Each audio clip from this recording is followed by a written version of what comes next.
This is going to be one of those moments, one of those periods of time where everyone is going to remember where they were when Donald Trump, a former president of the United States of America, was convicted on the most trumped up, pun intended, bogus kangaroo court of a show trial imaginable.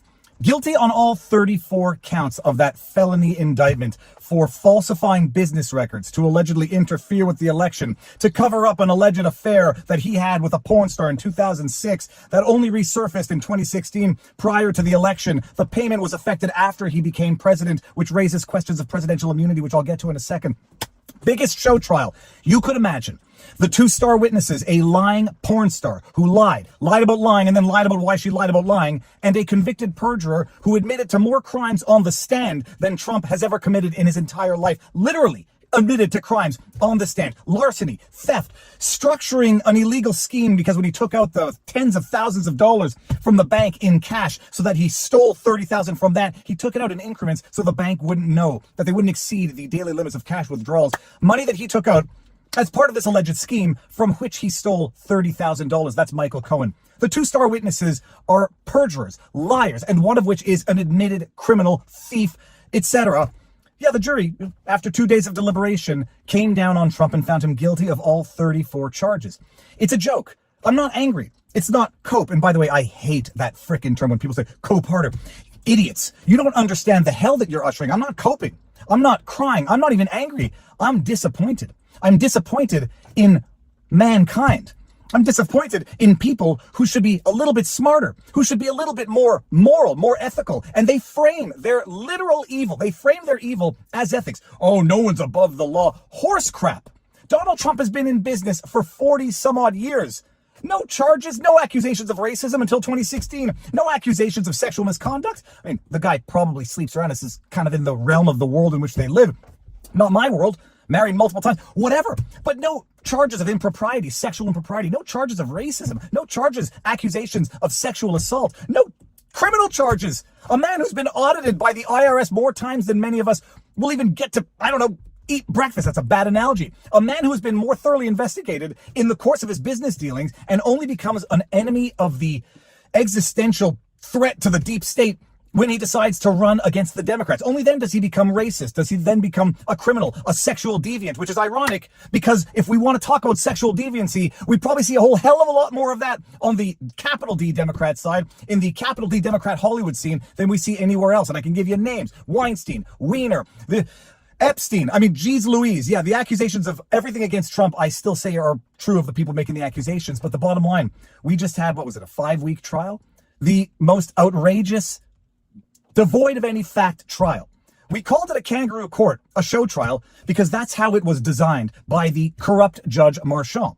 Just understand the players in this political theater. Soros-funded Alvin Bragg, who declined to take this case up a while back but had second thoughts. I guess he got the call.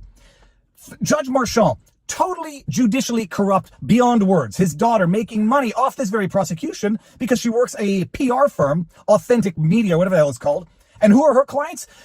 Perjurer, he's not a perjurer, just serial liar Adam Schiff is one of her clients. The man who came out and lied to America about having seen smoking gun evidence about the Russia collusion hoax, lie, deep state operative plan.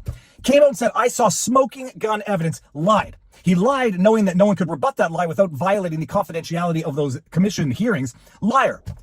The judge's daughter is making millions for herself, for her client, Adam Schiff, who's campaigning, raising money off of this prosecution. That's another player. Then you got Stormy Daniels, political operative, who's made over $1 million as a result of the hate for Donald Trump.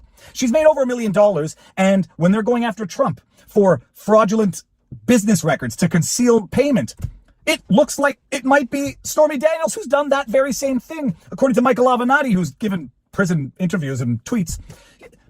Stormy Daniels, when she got paid for the Netflix documentary, caused that payment to bypass her so that she wouldn't collect that money and then have to remit it to Donald Trump because she owes him over $500,000 for frivolous lawsuits she took out against him.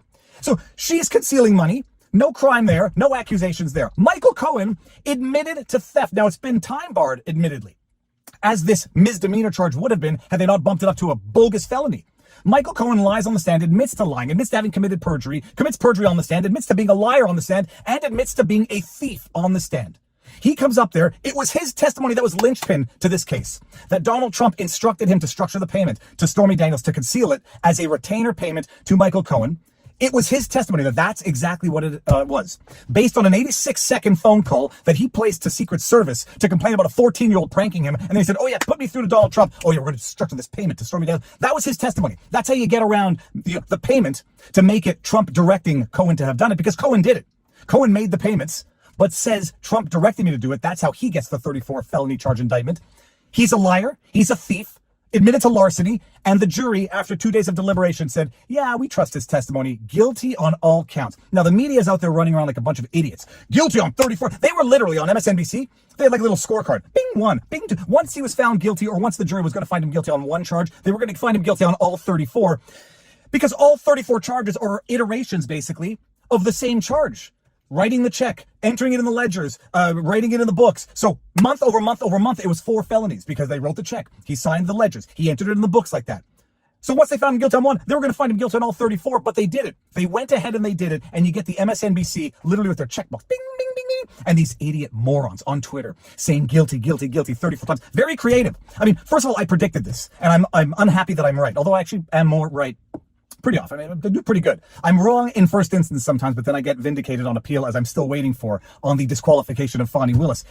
But they're running around saying guilty, guilty, guilty. I said they're going to convict. They need the headlines, even if it gets overturned on appeal, which by all accounts it will. By all reputable attorney assessment, Jonathan Turley, Alan Dershowitz, Robert Barnes, by all accounts of any reputable attorney with half a reputation and half a shred of dignity, the case was bogus, and it will get overturned on appeal. But they're going to run with the headlines in the interim because that's all they need. It doesn't matter if it gets overturned in appeal. They're going to run with the headlines like the idiot Operation Mockingbird hacks that they are, and they're doing it already. They're proving it true in the first hour of this conviction. But there's a very interesting thing about all of this. You know, the trial was a little bit shorter than anticipated, but, it's still close to 6 weeks. The verdict came right at the right time, before SCOTUS is set to issue their ruling on Trump's immunity. Because remember, there's a pending decision coming down from SCOTUS as to the scope and extent of any presidential immunity that Trump might benefit from.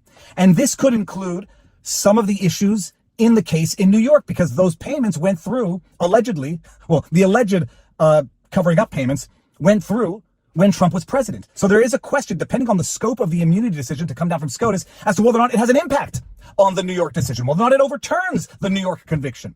They squeak this decision in before that ruling can come down, while they are simultaneously waging a PR war against conservative justices on the Supreme Court and their spouses. Alito, I forget the other one. They've already gone through Clarence Thomas, and there's another one, I forget. They're waging that war at the same time that this decision comes down, before SCOTUS issues their ruling that might have an impact on and potentially even overturn this conviction. Coincidence? I think not. First time is an accident, second time is whatever, third time is enemy action. I've screwed it up, but you know what I mean. And so that's it. Am I outraged? Yes.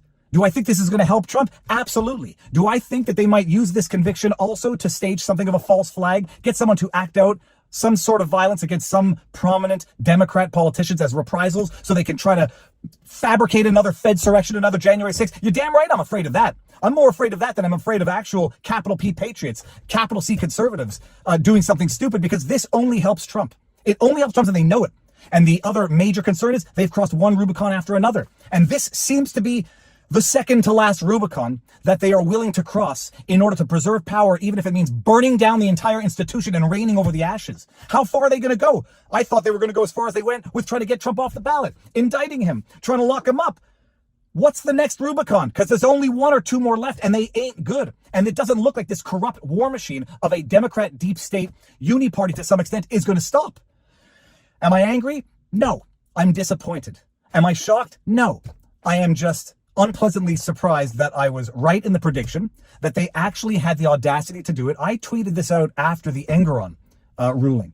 Get out of New York. I retweeted that tweet with "Get out of New York." This is going to wreak havoc on New York. There's no good reason to do business there anymore. There's no good reason to exist there if you are politically disfavored. And if anybody thinks this stops with the politically disfavored, you're idiots. You don't know what happens in communism. You don't know what happens under these fascist regimes. Once they're done using you for their purposes, they go after you. And they're going to go after everybody who's politically disfavored, and that will change over time. And get out of New York? It's gonna devastate the economy, and it will, and it should. And people should boycott New York as a matter of principle, even though I don't typically support boycotts. But the problem is, this does irreparable harm to the fabric of America, and you think Putin is ever going to look at America and say, you're going to lecture me? You think Kim Jong-un is looking at this and saying, well, Otto Warmbier had a trial, but his only lasted a day. You dragged yours on for 5 weeks? Oh, but we didn't have a jury. It was a politically biased jury pool in a politically biased district in a prosecution that was corrupt to the core, run by political operatives. And that's it. Convenient timing. They're going to run with the headlines. It gets overturned in appeal. We might have an immunity decision that changes all of this. And when it turns out that this is going to help Donald Trump, which it will, because people are seeing through this and people are, I hope, getting outraged by this. The only people rejoicing on this are political hacks. MSNBC, Lawrence Tribe, George Conway, Mark Elias, Michael Cohen. The only people rejoicing in this are political hacks who have financial gain from this and who would sooner pop the ball than share it. They would sooner destroy the system than allow for a free election where people can vote for the candidate of their choice. They're going to run with, do you want to vote with for a convicted felon? They're going to do it. It's not going to make a darn difference. But they've done irreparable harm to the fabric of the judiciary. It's about frickin' time the Supreme Court might step in and say, enough is enough. You can't go back on certain things. And the damage that this has done to the judiciary, I would argue, is on par with the damage that was done to the medical institutions over the last 4 years. We can't trust what we once thought were pillars, the foundation of a free, democratic, and just society. And I don't know how you come back from that. This is going to help. It's not going to hurt. Don't do anything stupid. Anybody saying do something stupid, take for granted they're a Fed. Anybody doing something stupid, take for granted they're a Fed. That's what they want. This is an act of judicial provocation. It's not going to work, and just be weary of that. Then Daniel went to his house and made the matter known to Hananiah, Mishael, and Azariah, his companions, and told them to seek mercy from the God of heaven concerning this mystery, so that Daniel and his companions might not be destroyed with the rest of the wise men of Babylon. Then the mystery was revealed to Daniel in a vision of the night. Then Daniel blessed the God of heaven. Daniel answered and said, Blessed be the name of God forever and ever, to whom belong wisdom and might. He changes times and seasons. He removes kings and sets up kings. He gives wisdom to the wise and knowledge to those who have understanding. He reveals deep and hidden things. He knows what is in the darkness, and the light dwells with him. To you, O God of my fathers, I give thanks and praise, for you have given me wisdom and might, and have now made known to me what we asked of you, for you have made known to us the king's matter.